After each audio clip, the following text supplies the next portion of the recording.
Hi ಎಲ್ಲರೂ ಹೇಗಿದ್ದೀರಾ? ಲಂಬಾಣಿ ಅಡುಗೆ ಮನೆಗೆ ನಿಮ್ಮೆಲ್ರಿಗೂ ಸ್ವಾಗತ. ಇವತ್ತಿನ ರೆಸಿಪಿ ಬಂದು ನಾಟಿ ಕೋಳಿ ಸಾಂಬಾರು ಮಾಡಿ ತೋರಿಸ್ತಾ ಇದ್ದೀವಿ, ಚಿಕನ್ ಸಾಂಬಾರು. ಅದಕ್ಕಿಂತ ಮುಂಚೆ ಇನ್ಯಾರು ನಮ್ಮ ಚಾನಲ್ ಸಬ್ಸ್ಕ್ರೈಬ್ ಮಾಡ್ಕೊಂಡಿಲ್ಲ, ಪ್ಲೀಸ್ ಸಬ್ಸ್ಕ್ರೈಬ್ ಮಾಡ್ಕೊಳ್ಳಿ ಅಂತ ಹೇಳ್ತಾ ಬನ್ನಿ ಮಾಡೋದಕ್ಕಂತ ನೋಡ್ಕೊಂಬರೋಣ.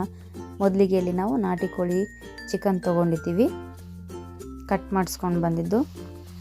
ನಂತರ ಇದಕ್ಕೆ ಮಸಾಲೆ ಉಟ್ಕೋಬೇಕು.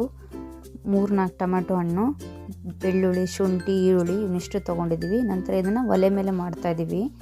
ಇದಕ್ಕೆ ಒಂದು ತವೆ ಇಟ್ಟು ಅದಕ್ಕೆ ಮೊದಲಿಗೆ ಟೊಮೆಟೊನ ಹುರ್ಕೊತಾ ಇದ್ದೀವಿ. ಸ್ವಲ್ಪ ಎಣ್ಣೆ ಹಾಕ್ಬಿಟ್ಟು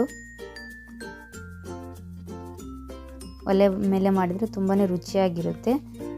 ಇವಾಗ ನಾವು ಡ್ರೈ ಮಸಾಲೆ ತೊಗೊಂಡಿದ್ದೀವಿ. ಕೊತ್ತಂಬರಿ ಕಾಳು, ಜೀರಿಗೆ, ಗಸಗಸೆ, ಮೆಂತ್ಯಕಾಳು, ಲವಂಗ, ಚಕ್ಕೆ, ಕರಿಮೆಣಸು, ಕೊಬ್ಬರಿ, ಶುಂಠಿ, ಬೆಳ್ಳುಳ್ಳಿ, ನಿಮಗೆ ಯಾವ ಮಸಾಲೆ ಬೇಕಾಗಿರುತ್ತೆ, ಮತ್ತು ಏಲಕ್ಕಿ ಇವನ್ನ ಇಷ್ಟನ್ನು ಇವಾಗ ನಾವು ಇದನ್ನು ಸಹ ಒಲೆ ಮೇಲೆ ಹುರ್ಕೋಬೇಕಾಗುತ್ತೆ, ಸ್ವಲ್ಪ ಮೀಡಿಯಮ್ ಆಗಿ.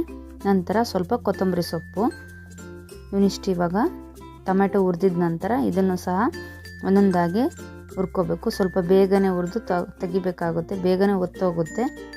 ಇವಾಗ ಈ ಮಸಾಲೆ ರೆಡಿಯಾಗಿದೆ, ಎಲ್ಲ ಹುರಿದ್ಬಿಟ್ಟಾಗಿದೆ. ಇದನ್ನು ಸೈಡಿಗೆ ತೆಗೆದಿಟ್ಬಿಡೋಣ ತಣ್ಣಗಾಗಲಿಕ್ಕೆ. ನಂತರ ಒಂದು ಕುಕ್ಕರ್ ತೊಗೊಂಡ್ಬಿಟ್ಟು ಅದಕ್ಕೆ ಒಂದು 3 ಟೇಬಲ್ ಸ್ಪೂನಷ್ಟು ಆಯಿಲ್ ತೊಗೊಂಡಿದ್ದೀವಿ. ಅದು ಬಿಸಿಯಾಗಿದ್ದ ನಂತರ ಒಂದು 4 ಹಸಿಮೆಣ್ಸಿನ್ಕಾಯಿ, ಕಟ್ ಮಾಡಿರುವಂಥ ಹಸಿಮೆಣ್ಸಿನ್ಕಾಯಿನ ಆ್ಯಡ್ ಮಾಡ್ಕೋಬೇಕು. ಚೆನ್ನಾಗಿ ಇವಾಗ ಫ್ರೈ ಮಾಡ್ಕೊಂಬಿಡೋಣ 2-3 ನಿಮಿಷಗಳ ಕಾಲ. ಫ್ರೈ ಆಗಿದ ನಂತರ ಇವಾಗ ಇದಕ್ಕೆ ನಾವು ನಾಟಿ ಕೋಳಿ ಚಿಕನ್ ತೊಗೊಂಡಿದ್ದೀವಿ. ಅದಕ್ಕೆ ಸ್ವಲ್ಪ ಖಾರದ ಪುಡಿ, ರುಚಿಗೆ ತಕ್ಕಷ್ಟು ಉಪ್ಪು, ಸ್ವಲ್ಪ ಅರಿಶಿನ ಆ್ಯಡ್ ಮಾಡಿಬಿಟ್ಟು ಇವಾಗ ಅದನ್ನು ಕುಕ್ಕರಲ್ಲಿ ಸೇರಿಸ್ಕೊತಾ ಇದ್ದೀವಿ. ಹಾಕ್ಬಿಟ್ಟು ಚೆನ್ನಾಗಿ ಮಿಕ್ಸ್ ಮಾಡ್ಕೊಂಬಿಡೋಣ. ಎಣ್ಣೆಯಲ್ಲೆಲ್ಲ ಫ್ರೈ ಮಾಡ್ಕೋಬೇಕು. ಇವಾಗ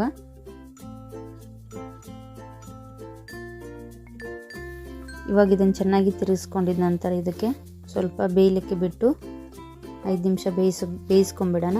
ನಂತರ ನಾವಿಲ್ಲಿ ತಣ್ಣಗಾಗಿರುವ ಮಿಶ್ರಣವನ್ನು ಇವಾಗ ಮಿಕ್ಸಿ ಮಾಡ್ಕೋಬೇಕಾಗುತ್ತೆ. ನೋಡಿ, ನಾವು ಮಿಕ್ಸಿ ಮಾಡ್ಕೊಂಡಿದ್ದೀವಿ. ಮಿಕ್ಸಿ ರುಬ್ಬಿದ ನಂತರ ಇದಕ್ಕೆ ಇವಾಗ ಸೇರಿಸ್ಕೊತಾ ಇದ್ದೀವಿ ಮಸಾಲೆಯನ್ನು. ನುಣ್ಣಗಾಗಿ ರುಬ್ಬಿರೋಂಥ ಮಸಾಲೆಯನ್ನು ಸೇರಿಸ್ಕೊತಾ ಇದ್ದೀವಿ. ಇವಾಗ ಒಂದ್ಸರಿ ಮಿಕ್ಸ್ ಮಾಡ್ಕೊಂಬಿಡೋಣ ಚೆನ್ನಾಗಿ, ಅದಕ್ಕೆ ಮಸಾಲೆ ಎಲ್ಲ ಚೆನ್ನಾಗಿ ಹತ್ಕೊಳ್ಳೋ ಹಾಗೆ. ಇವಾಗ ಚೆನ್ನಾಗಿ ಮಿಕ್ಸ್ ಮಾಡಿಟ್ಕೋಬೇಕು ಈ ರೀತಿಯಾಗಿ. ನಂತರ ಉಳಿದಿರುವ ಮಿಕ್ಸಿಯಲ್ಲಿ ಮಸಾಲೆ ನೀರುತ್ತಲ್ಲ, ಅದಕ್ಕೆ ಸ್ವಲ್ಪ ನೀರನ್ನು ಆ್ಯಡ್ ಮಾಡಿಬಿಟ್ಟು ಇದಕ್ಕೆ ಹಾಕ್ಕೊತಾ ಇದ್ದೀವಿ. ನೀವು ಬೇಕಾದರೆ ಮೆಜರ್ಮೆಂಟ್ ನೋಡಿ ಇದನ್ನು ನೀರು ಹಾಕ್ಕೊಳ್ಬೇಕು. ಸ್ವಲ್ಪ ಚಿಕನ್ನು ಗಟ್ಟಿಯಾಗಿರುತ್ತಲ್ಲ ನಾಟಿ ಕೋಳಿದು, ಸ್ವಲ್ಪ ನೀರನ್ನು ಜಾಸ್ತಿ ಹಾಕ್ಕೋಬೇಕಾಗುತ್ತೆ. ನಂತರ ಇದನ್ನು ನೀರು ಹಾಕ್ಕೊಂಡಿದ ನಂತರ ಇದನ್ನು ನಾವು ಇವಾಗ ಲೀಡ್ ಕ್ಲೋಸ್ ಮಾಡ್ಕೊತಾ ಇದ್ದೀವಿ. 3-4 ಸೀಟಿ ಬರೋವರೆಗೂ ಕೂಗಿಸ್ಕೊಂಬಿಡೋಣ. ಇವಾಗ ಚೆನ್ನಾಗಿ ಬೆಂದಿದೆ ನೋಡಿ, ಸ್ವಲ್ಪ ತಣ್ಣಗಾಗಿದೆ. ನಾವು ಓಪನ್ ಮಾಡ್ತಾ ಇದ್ದೀವಿ. ನೋಡಿ, ರೆಡಿಯಾಗಿದೆ ನಮ್ಮ ನಾಟಿ ಕೋಳಿ ಚಿಕನ್ ಸಾಂಬಾರು. ತುಂಬಾ ರುಚಿಯಾಗಿರುತ್ತೆ. ನೀವು ಕೂಡ ಮನೇಲಿ ಒಮ್ಮೆ ಟ್ರೈ ಮಾಡಿ. ನಾವಿಲ್ಲಿ ರೊಟ್ಟಿ, ಕುಚ್ಚಲಕ್ಕಿ, ಅನ್ನ ಜೊತೆಗೆ ಸರ್ವ್ ಮಾಡ್ತಾಯಿದ್ದೀವಿ. ತುಂಬಾ ರುಚಿಯಾಗಿತ್ತು.